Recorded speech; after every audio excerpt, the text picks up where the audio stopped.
A packed sporting weekend is going to be discussed here on the Joysports track, from football to athletics, and the Africa Games are also currently in session. Ghana has bagged first series of medals, as you may have heard in our bulletins in the last 24 hours or so. Hello and welcome. I'm Gary L. Smith. Asante Kotoko did the business on Sunday as they were expected to. It was a bit more of a difficult task for them as compared to their regional neighbours, Ashgold, who had it a bit easier against their Equatorial Guinean counterparts. That was on Saturday. But in the end, both teams advanced to the next stages of their respective competitions.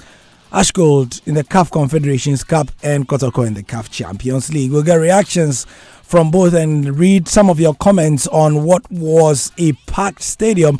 We understand that Kotoko have declared, an amount of more than 500,000 Ghana cedis in gates, at the gates, really. And it's pretty interesting seeing how Kumasi has become a fortress for them. We'll be looking at that, plus the latest from the Africa Games. Weightlifting has come.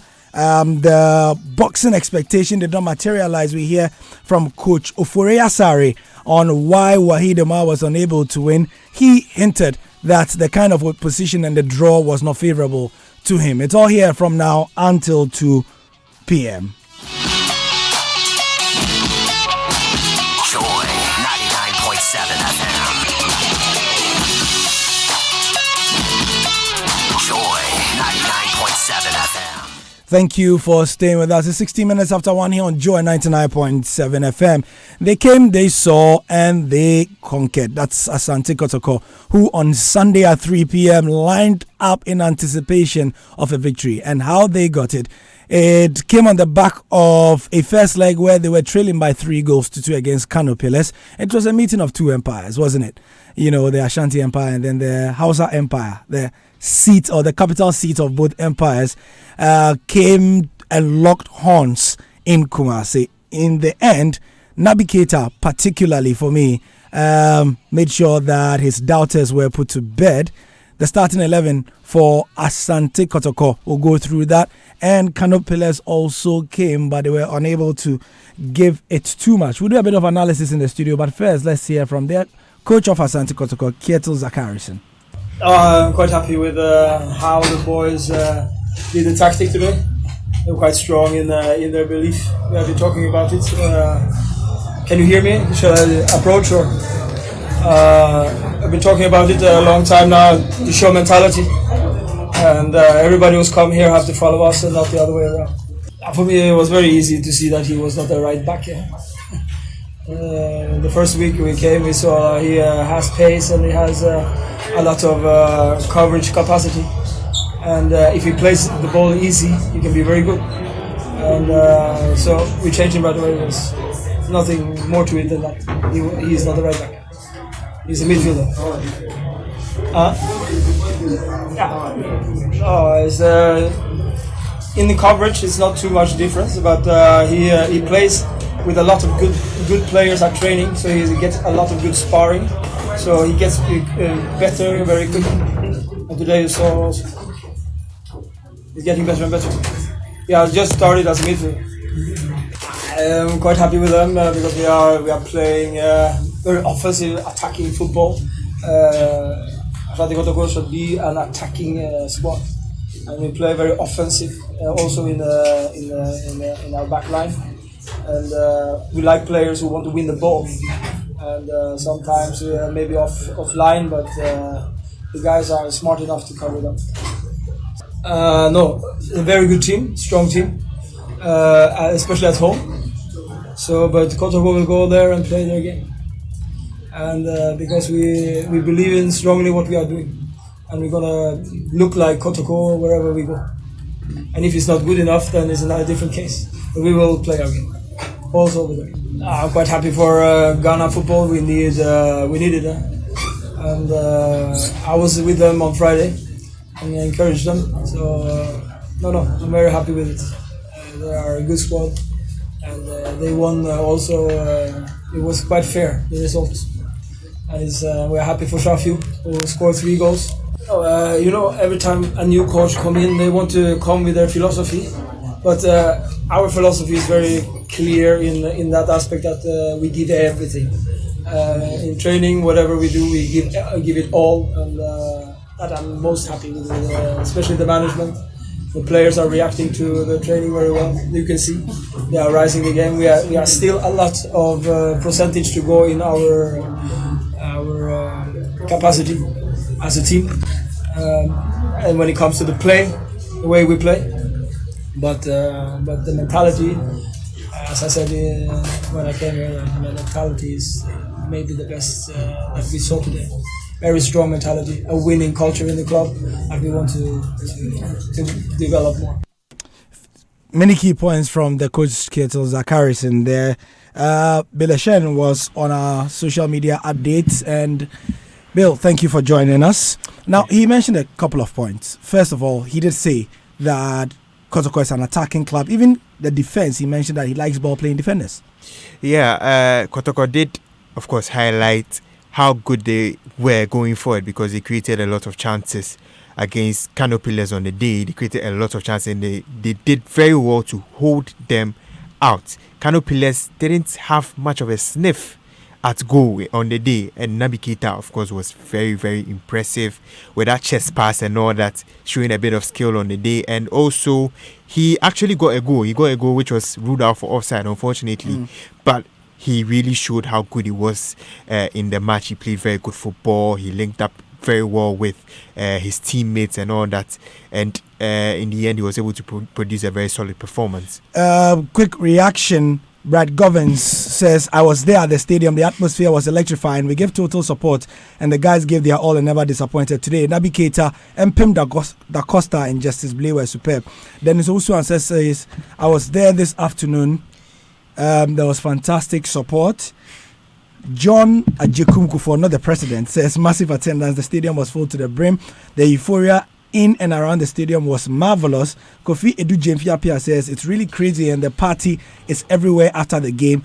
This time the team did wonders for Kumasi. Ofori Yausupa says it was an exciting spectacle. I was there and a beautiful game by all standards. The Kano Pillars, as usual, came with the style of many Nigerian teams. They rely on their strength and physique, but the Porcupine swiftness made the difference. Bismarck Edusai Dickens says it's a well-deserved victory. Exclusive Crucial says the atmosphere was indescribable. And Suleiman Yakini says congratulations to the Fabulous Boys for making it to the next stage of the competition. So, what were the highlights of that game? We have several quotes on myjoyonline.com, including the reactions of the players. Let's hear some of them. First, we hear from club captain Felix Anna. Santi Kotoko supporters are the best, and they are the reason why we are always having good performance here. If you could remember, when we came back from Nigeria, I made an interview that we are calling your content because I really know Santi Kotoko is not just a club, but it's a family. So we all have to come together if we want to progress, as a big club. So it's massive. We are aware of that, and I told the guys that they were really going to come. We can't disappoint all these 42,000, and then let me say millions of people around the world, who are supporting Kotoko. So they are a massive part of us, and they are the number 12, which always encourages us to do well and to win for them. So we are glad the day has been good for us, and then everybody is happy. Players come and go, coaches come and go. If you are there, you have to always do your best. For me, I tell the new guys that you are here. Some came and have done their job and they are no more. You are here today. When you play and you play good, you get exposure and then you get good opportunities. So for me, it's just simple. No one needs to encourage you. No one needs to give you motivation when you play for Kotoko. Because when you play every game, the expectation is always high. So when you want to become a big player, if you have the chance to play for Kotoko, you have to be privileged and then do your best. So it's just a simple message to them. Just give out your best, and then your career will change.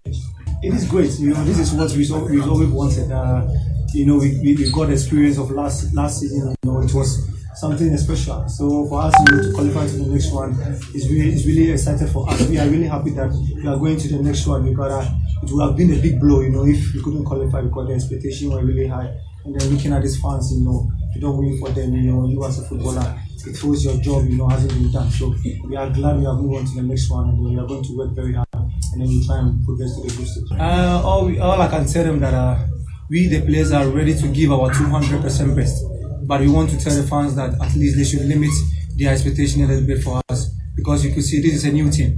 players are trying to get year together, and then it's not bad. You could see that there is going to be more improvement in this. So we are telling them that we each and every day we are going to give our 200% best, but they should limit their expectation. They should keep on supporting us, and then we will always do our best for them. Our anthem for now is we always believe.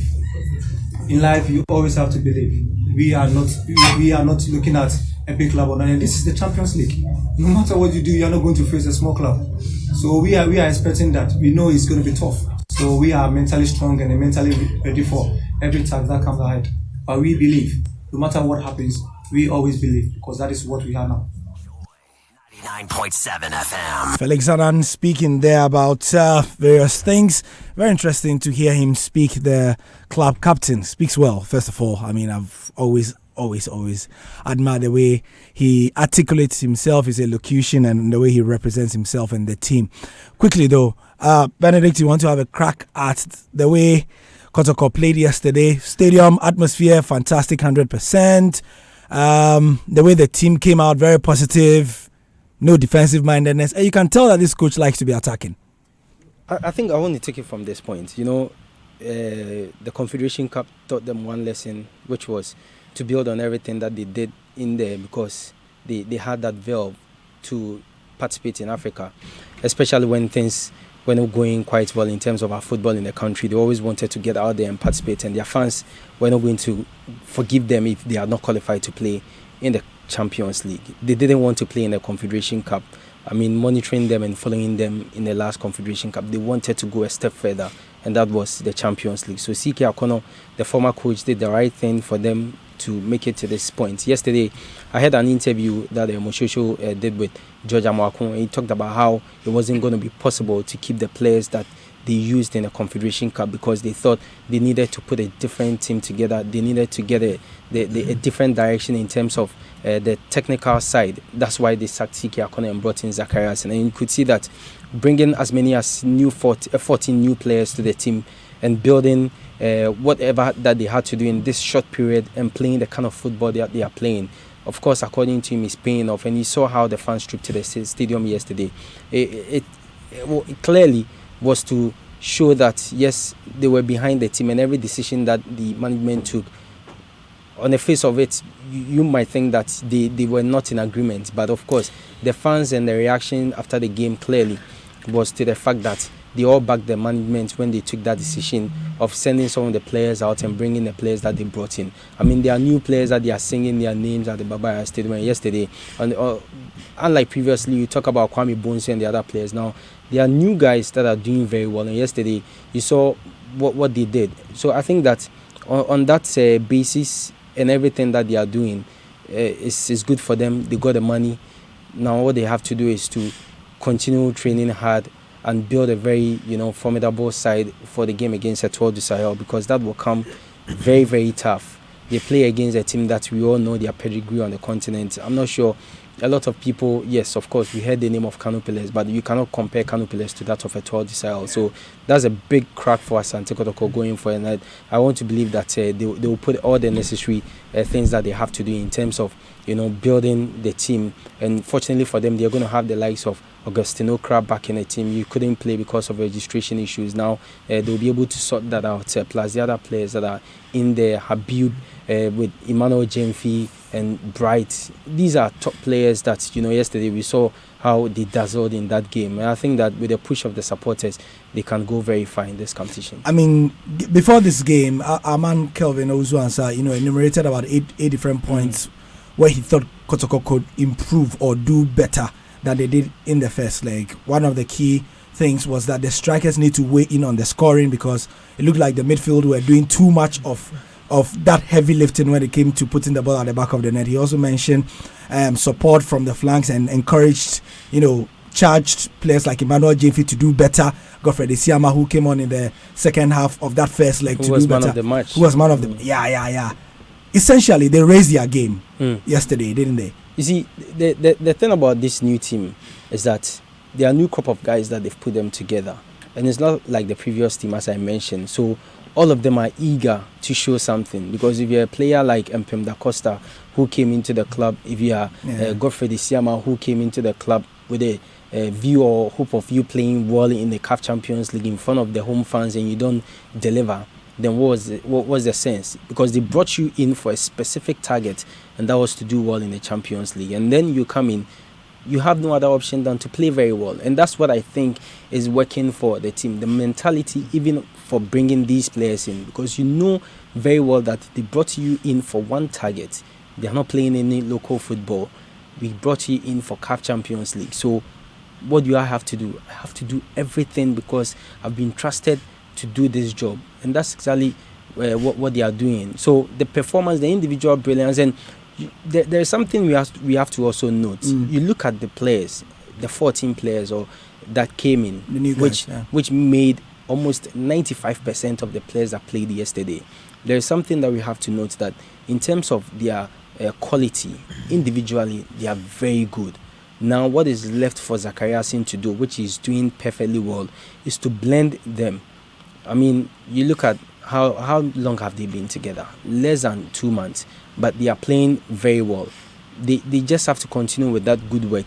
And if this team, as George Amako mentioned, if we should give them 3 months, put the same team together, play the way they are playing, Kotoko will be they'll be a force to reckon with on the local scene as well as the Champions League. My only hope is that they will stay in this competition longer, and we all will see what the players will do. If they should go out, which I'm praying against, then I'm sure they're going to be sold. Of course. Yeah. So if they're able to put this team together and they do well in the competition, I think that we'll see something good from the club. Zachariasen also a very good coach. He's tactically sound, and you saw the interplay. I mean, if you saw the goal that Emmanuel Jemfi scored, you cannot recollect the last time you saw a local team play the passes that they played around before that ball entered the net. So the signs are good. They just have to continue, as I mentioned, and if they do that, I know very well that they will go far. Although people are skeptical of their chance of making it because they're 12 Israel, but I was going to that. I mean, Bill, no bigger test than the 12 Israel. Like Benedict said, we don't know. We know the pedigree that they've got, and we are quite certain that the first leg in Kumasi and then the subsequent second leg in Tunis are going to be difficult. Monitoring from the comments from what you saw after the game, and when it was confirmed that this is who is going to play, what did you pick up from the Kotoko fans? Well, I think they are confident in the team because of what they saw in the game. They really cheered the boys on, and the boys really put on a show. Lots of good interplay, lots of good passes. Some skills also shown on the day. But of course, everyone knows that Etoile du Sahel is a very, very tough opponent to face. Their pedigree in Africa is that big, and Kotoko should be at their very big A game to be able to beat them at home and go and get a result away. So I think the fans would know this. The fans would give them the confidence. The fans would be there for him, give them the support. They did that in the previous game. I think they will do that in the next game. So Kotoko played on Sunday. Before then, 24 hours before, it was Ash Gold who also did the business. It took them 10 minutes to ensure that the game was put to bed. Shafiu Mumini, who one of the assistant coaches has described as one of the best strikers in Ghana currently, was on a hat trick. But let's speak to Frederick Achampo. He's the CEO of Ash Gold. Thank you for your time, Frederick, and congratulations on getting through to the next stage. Thank you so much. Yeah, I mean, Akonagui were, to be very honest, I mean, in all our analysis on our Friday show, we said that if there was any of the two teams, going to Africa this weekend, who we were sure were going to do the job, it was your side. Did your players, did the entire setup have that impression going into the game? Thank you. I think from the first leg, the coaches saw how Akonagui plays, and our players also saw the ability of the Akonagui side. But obviously, this game was a bit different from the first leg. With the first leg, we couldn't have any better training in 4 or 5 days. And so when it is that we were playing at home and we had all the best preparation, we were very, very confident that we are going to win. Yeah, I mean, Shafiu Mumini has come for a lot of praise, but the truth is that he's been consistent for a while. Some have said that he's one, if not the most potent striker locally on the scene. Asiyo, would you say that that is the case as well? Yeah, he's the best striker in Ghana now because we're talking about a striker who is noted for scoring with probably all body parts. He's very, very good in the air. Probably is the best in terms of that area, that the area ability. And he plays with both feet, both right and left. Consider the goals he scored. Even the third goal, for instance, means that he's got some skills.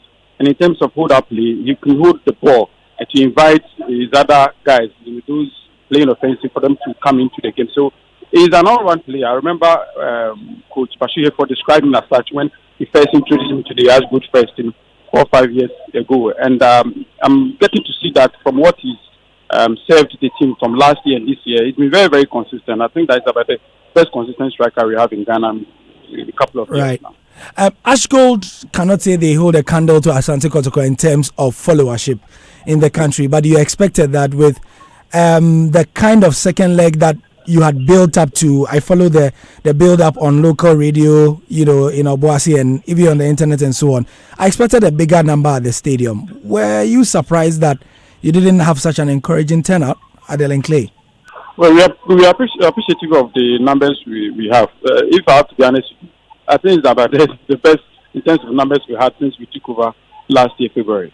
That's the tradition in Obuasi. It used to be a bit vibrant, but since the mining died, I mean, the town is almost dead economically, so people do not attend our matches. Come to think of it, we can play a Premier League game, and the gross is around 2,000 citizens. So it speaks volumes of how they attend matches there. So maybe for what we saw last Saturday, we're very much appreciative, except that we would plead with people to double the number in our next game because, it takes a lot in terms of finances to engage in such competition. We spent so much over these 2 legs. Well, we've got the idea that Kotoko made over 500,000 Ghana cedis at the gates at the Baba Yara Stadium for their game. Any idea how much you made, Ashgold? We made like 42,000 cedis. 42,000 cedis. Yes. All right. Thank you. Now, RS Bekane. The threat they pose, we know what kind of pedigree they have. As recently as the last edition of the Confederations Cup, they were in the top 2. Have you started scouting them? And if not, what plans do you have to meet them? Yes, it's a tough opponent. It's a tougher opponent if you compare them to Akonangui. We know they're very much well organized. We know they have money. They work in terms of finances. We know that it's a team that belongs to the second vice president of the Confederation of African Football. So in terms of organization and logistics, I think they are there. I saw them. I personally, I think I did one of their matches last season, so I know they're a very, very good side. They have very, very good materials. Can't think of it, they have about 3, 4, 5 players whose annual salary is around $500,000. That could stand for the entire budget for Ashanti Foot for a year. So you see the difference. Yeah. Yes, but notwithstanding, we are prepared. Once it is you accept to play in such competition, you should know that if possible, we can meet any of the clubs in there. And so we are preparing, and then it's not beyond that. They are beatable. Some clubs beat them last season, and some clubs, in the league, they finished, I think, 7th, even though they were finalists in the CAF Confederation Cup, but they finished 7th in their local league. So it means that they are not invincible, and so we are preparing, and we'll beat them. In truth, RS Bekane, last season, their focus was the continental, accolade. That's why they didn't really give the local competition as much interest as they did. But yeah, your point is well made. So now, what would you want us to know in terms of, or fans of Ashgold to know, in terms of plans going into that game next month? I will meet the General Secretary of the Ghana Football Association for us to fix the date and time, but most likely to be Saturday, the 14th of September, because Asante Kotoko will also be playing at home, and I think Kotoko is already choosing Sunday, and so we might choose Saturday, the 14th of September. Because Kotoko is playing on the 15th. Yes, so if Kotoko is playing on the 15th, probably we play on the 14th, and so the build-up starts now. The preparation and everything starts now. Like I said, it's a tougher opponent if you compare them to Akonangui, so we must prepare very well for this game. We want the numbers, like you're saying, like you observed. We want larger numbers than what we observed last Saturday. Thank you, Frederick Champon. We appreciate your time and congratulations again on advancing. Hopefully, we'll call you again on the 16th with good news about qualification against Aris Bekani. Thank you. So. Right, that first leg, like he said, is likely to come off on the 14th of September, and that will be a good one indeed. Moving away from this stuff in the CAF Champions League and Confederations Cup here on Joy FM. 99.7 FM. This is the Joysports track. We have 20 minutes to go. We have quite a bit to do on our plate. Let's now go to the African Games. Ghana has finally won its first set of medals at the ongoing multi-sport event that's happening in Rabat in Morocco. Now on Sunday, that's yesterday, the 17-year-old Winifred Intumi won 3 bronze medals in weightlifting. Don't forget that Ghana had waited 6 days for a medal. 3 came at once through Intumi, who picked the bronze in both clean and jerk and snatch, as well as the overall bronze medalist in the women's 45-kilogram division with a total score of 126. The technical director of the weightlifting team is Professor Carl Pierce, and he lauded her on their feet. Oh, I feel outstanding. Not only to see how she's performed, and she made every single lift. She did outstanding, but it's great to see the whole, of weightlifting in Ghana and see how Ni Oto, also known as Super, has progressed as a coach. She was outstanding. So, the sport is growing, and I hope it continues to grow. And I can't say enough about how well she performed. I mean, she was just on from the first lift and made every single lift and did everything to the best of her abilities and ended up winning 3 bronze medals. Okay. Were you expecting maybe gold or silver, or you are content with the bronze that he? And we were happy to get, she's a young girl. I mean, she's a very young competitor. She has a great future. So we were hoping for, you always hope for the best, but you hope that we were happy to come away with 3 bronze medals. That was outstanding. Okay. You came to this competition with 5 athletes. 1 female, she's done with hers, and left with 4 guys. Some will start from tomorrow.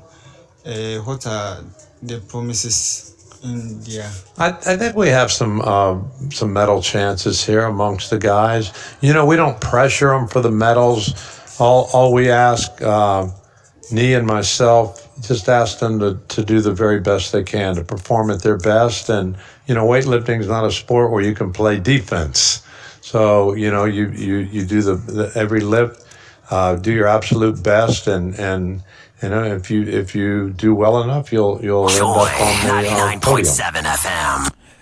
So that's Professor Carl Pierce speaking to Gabriel Obu, who is the press attaché of the team. Professor Carl Pierce is the weightlifting technical director, and that's for weightlifting. In boxing, though, Omar Abdul Wahid, if you listen to our show on Friday, Nathaniel Ato mentioned him as one of the quite sure medal hopefuls for Team Ghana. He failed to make the medal zone. That's after he lost 4-1 to the Commonwealth champion Jonas Juniors. He's from Namibia in the men's lightweight quarterfinals. The coach of the Team Ghana, Isofori Asare, he was very hopeful as well of Omar's chances, and here's his take on why that didn't happen. He's one of our medal hope, and I know he did his best. Unfortunately for us, the draws didn't favor us. He fought with a Commonwealth gold medalist, and even though I see him putting up the best performance, it's difficult for the judges to give the fight to us as how close the fight was, and that is the most reason I always advocate on. We need to train our officiating officials to get them also on board, because it's like we don't have anybody here, we don't have any official inside there, and the boxers are fighting on their own alone. It's difficult, but we've not given up yet. We are still striving, and we know Obama is go home with some medal. You brought 10 boxers, 8 males, 2 female. Now left with 3, 1 female, 2 males. Would you promise Ghanaians that still boxing will not come to Ghana empty-handed? Yeah, I still have hope, because most boxers even though they've beaten some of our good boxers, we still have some other good boxers also in, and I have hope in them, and I know one of them will explode, and maybe when we can go further for a big medal. Next 4 years, that is 2023, we'll be hosting the rest of Africa. What advice would you give to the authority to put in place so that we host and win more medals? I think we have to train our officials in terms of getting them the international status that will enable them to officiate in the international level. Because when you come here alone with your athlete or with your boxers, it is very difficult to win medal, because most of the countries, they have the officials in here who also do lobby. They do so many things. So I'm trying very hard. I'm not just looking at this just like that. I'm trying to get connection here, so that when I go to Ghana, I will discuss it with the decision makers, so that we can bring in officials to train our officials before 2023. We'll be able to get more of them in there. And I think this is also a very good exposure for our world. They fought the best in Africa. It's not that none of the boxers lost to any weak boxer. They all fought the champions in Africa, who are even, some of them are Commonwealth, even some of them are even world bronze medalists. So that's Kojo Foriasari speaking there. He's the boxing technical director for our team as well, speaking to Gabriel Obude. Thank you, Professor Peter Chumeti, who is the National Sports Authority Director General, for joining us on the line as well, to give us some perspective on the game so far. Hello, Professor Chumeti. Yeah, hello. Yes, good afternoon, and thank you for joining us. Yeah. Yes. Good afternoon. Good afternoon. My greetings from Morocco here in Rabat, Ghana's camp. Excellent. So we've got some updates. I mean, we've been getting updates on what's been going on. We've heard from Coach Oforiasari and also the weightlifting team. Overall, what would you say about Ghana's performance in the game? This morning, we know that our athletes, the 3 men and 2 ladies, have qualified past the heat and they've gone to the next stage as well. Things are picking up, aren't they? Yes. I think that... Well, I mean, it's a very highly competitive game, African Games. In fact, this time everybody is really performing. You see athletes who are of the various categories, and even some have even competed in the World Championships. I think our athletes are also doing so well. I think some of our new disciplines, for example, the Taekwondo, the Judo, both are taking roots in Ghana. I think that we didn't really do so well, but I think that the coaches make me aware that they were not actually expecting so high a performance, but at least to get exposure. But in terms of the athletics, I think athletics Ghana is doing so well. The boxing is also not so bad. The badminton is yet to start. I think that almost all of them have qualified for the first stage. They are moving on to the next. So there are some successes. There are some also challenges. But then the technical advice, we think that this is a very important exposure for their players, and that this actually they are building up these kind of experiences. We are going to harvest more opportunities with successes in the future. Nice one. I mean, we just heard the press attaché speaking about plans, asking Coach Asare about what he's learned so far ahead of 2023 when Ghana is expected to host the games. You are the National Sports Authority Director General. What would you say from your side are the key learnings you've had so far after about 7 to 8 days of competition in Rabat?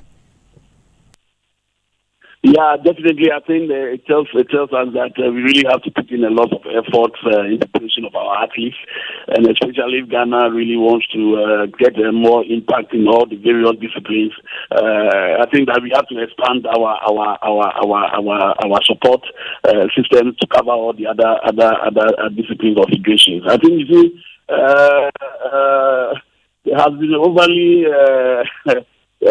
support or attention given to the football. I think that I know that Ghana has been also more or less some described as a football nation, but I think that it's a high time that we also give more opportunity to some other federations. I think going forward, especially when Ghana is given this opportunity to host the 2023 African Games, the 13th edition of it. I think it tells us that I think we have to start early. We have to put in a lot of efforts. Athletes are telling us in the camp that they have the potential. They can even compete even better than some other athletes who are from other nations. The only thing that they have been lacking is the fact that they have not been well exposed to some other opportunities, and normally in terms of maybe facilities for training and all that. But I think it is good. I think if you look at the posture of the government, the posture of the ministry, with the 10 additional stadia that we are going to get for all the regions, and then also the facilities that are within them, I think that is going to really expose our athletes to some of the best conditions or standards in terms of facilities. And this will all impact on their preparation.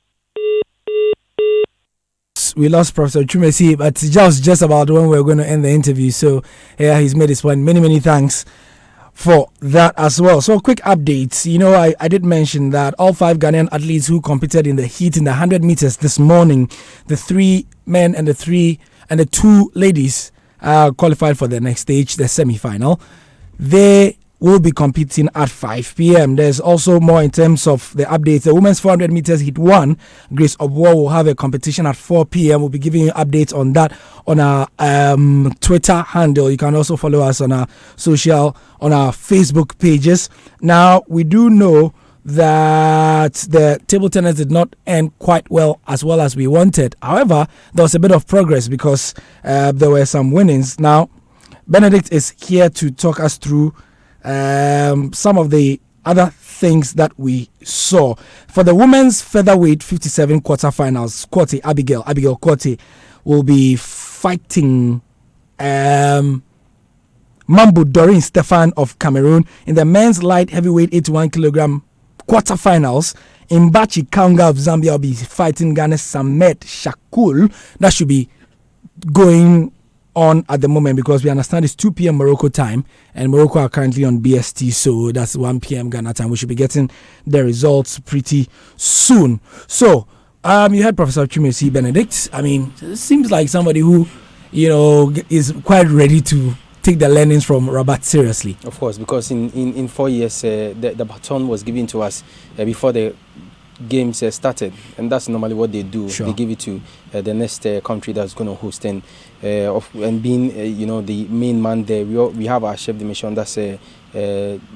Kwaku, and with him as well as the deputy sports minister, that's I always forget this man's name. Perry Okuja too, also there. I know definitely that they will learn a lot. They've set up a committee to look at everything that we want to do in 2023. So of course, everything that is happening in Rabat, they will learn a lot. And in terms of the athletes, definitely they also have to learn a lot because if you're going to host, then it means you have to win medals. If you're going to host, it wouldn't be what we've been used to. As in, we always go in the first few weeks, we don't win medals. We always leave it very late for the athletics team to always come and save us. Yesterday was very excited when we first got our medals from the weightlifting 17-year-old into me who won 3 bronze medals. I just hope that the athletes, as they've started, will end this on this very bright note. Almost all the 2 girls, that's Jima Echampon, and the other girl, they've progressed to the semi-finals and their event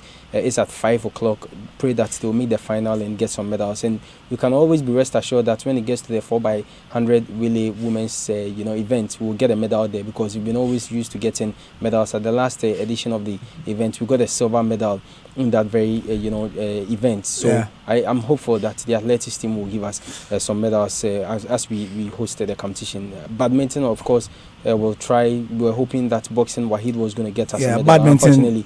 Unfortunately, Wahid badminton, they were all beaten today. Yeah, but Wahid was also beaten, which was just unfortunate that we're not going to get something out of that place. So, but we hope that athletics will give us some more medals. Okay, so speaking of medals, we have 6 minutes to the end of the show. We touch base on something else pretty soon, but let me just wrap up on the Africa Games by saying that yesterday I saw on Twitter Team South Africa somewhere around 5 p.m. saying that they've got 45 medals. This is normal. At the moment, they are 55. They've added 10 in the space of 10 hours.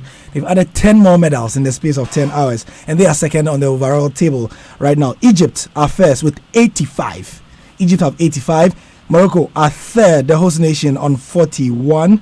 Algeria are 4th on 46. Tunisia are 5th on 32. And then I'll just go through. Nigeria are 6th. Cote d'Ivoire 7th. Madagascar 8th. Madagascar are 8th on the medal table. Oh, Ghana, man. Madagascar 8th. Mauritius 9th. Namibia 10th. 11th Seychelles, Gabon, Niger, Cameroon, Senegal, Ethiopia, the Gambia, Kenya, Eritrea, and Zimbabwe, the first 20, so on. So where is Ghana? Ghana is joint 28th with Burkina Faso, the Republic of Congo, Djibouti, Mozambique, and Zambia. So Ghana is joint 28th, Burkina Faso, Congo, Republic of Congo, Djibouti, Mozambique, and Zambia as well. You want to say something, Benedict? Okay, so that's about it really for the Africa Games. Meanwhile, there was Premier League action happening this weekend here. We had a lot to do. Benedict, you want to say something? Yeah, our Ghanaian players. Yes. Let's do the football. So apart from the Premier League, there was a bit of good stuff happening with the Ghanaian players abroad. First of all, Jordan Ayew. Yeah, Jordan scored, his third goal for Crystal Palace, which of course propelled them to win that game against Manchester United. It was a very good goal, well taken by Jordan, and we've seen how he's performed so far for Crystal Palace, winning fans player of the game. So he's won 2 man of the match awards right now, the first game and then this third game. Let's hear from Jordan. We're happy. I think we did a good performance, very good performance, and just need to enjoy the moment because it's not easy to come in and win at Old Trafford, so it's positive. Obviously, I'm a striker, so I'm happy to score. And me and Christian and Corner, we're all together, and we have a good competition, positive. And so, yeah, to just come back in this week and score a goal is a good thing for me. But I keep on working hard, so it's good. It's a good thing for me. And like I said, it's just the beginning. So hopefully, there's. So, Jordan, are you speaking there? There was also another Ghanaian in action, yeah? Yes, Christian Achu played for Newcastle United, and it's not always normal that you predict a Newcastle win against Tottenham Hotspur at the new stadium, but going into that game, they had not won any game. Christian Achu provided an assist for the only goal in that game. All right, we can hear now from the Ghanaian who had quite a decent run. The assist was also quite good. Even the fans love this club, and they want the best for the club. So whenever things are going wrong, they have to be upset. But I believe that a lot of people will never expect us to beat Tottenham. They will say our best should be draw, but this is what Newcastle is made of, and this is what the fans are made of, to support this club and fight for this club. Christian Achu speaking there after that great win. Andrew Ayew also, made his own thing in the championship. Played very well. Played a full 90 minutes in that game. Swansea played against Birmingham. He was that good. Yeah. I watched the full game, and Andrew was very good. And also the coach. So as we talk about that, Steve. Yeah, he was asked about Andrea. He hinted that Andrea is going nowhere. Before the end of the transfer window. I think if I were Andrea, I would stay at Swansea City because it's always good to get, game time. The championship is tough. And championship is very tough. I mean, you watch championship and you forget it's championship you are watching. Yeah. For a second, you always will think that you're watching the English Premier League. So if I were Andrea Ayew, and when you play in championship, you get a chance to play the Premier League sides in the Carabao Cup as well as the FA Cup. So if I were Andrea, I'll stay at Swansea and get a game time and build, the things that we all know of Andrea Ayew than moving to a team. Especially because he has been shown of those things due to injury. Exactly. Yeah. I mean, and you see the respect. You can see he's a senior member of the team, so the respect they give him on the pitch is there. So I would stay and enjoy that as well as get some game time. I mean, elsewhere we saw Thomas Partey play for Atletico Madrid. He was pulled out, but they won by a goal to nil. And also Celta de Vigo. I mean, there's one man that we all have to be very happy about. That's Joseph Edu. He played very, very well in that game. They won at home. That was their first game. I think they played against Leganés also. That was their first game. And he played very well. If it wasn't Leganés, it was one of the Valencia. He played very well. So, I mean, it's good to see our players do well. There are other players in Austria, Samuel Tete. When you go to Germany, Fortuna Düsseldorf, Kasim Nuhu, and all those guys. It's good to see them play week in, week out in a major European leagues, and that's what we want of our players. So I was very thrilled with the performance of our players abroad. Right. So on that note, we end the Joysports track for this week. We had a lot of time to go through a lot of things. I mean, we did the African Games wrap. If you just missed that, you can follow the entire stream on Joy FM's Facebook page, Joy997. We also went through a review of Kotoko and Ashgold's games in Africa, and also did a bit of weightlifting and boxing. That's about it for today. I'm Gary Al Smith. We'll be back next week with more. Bye-bye.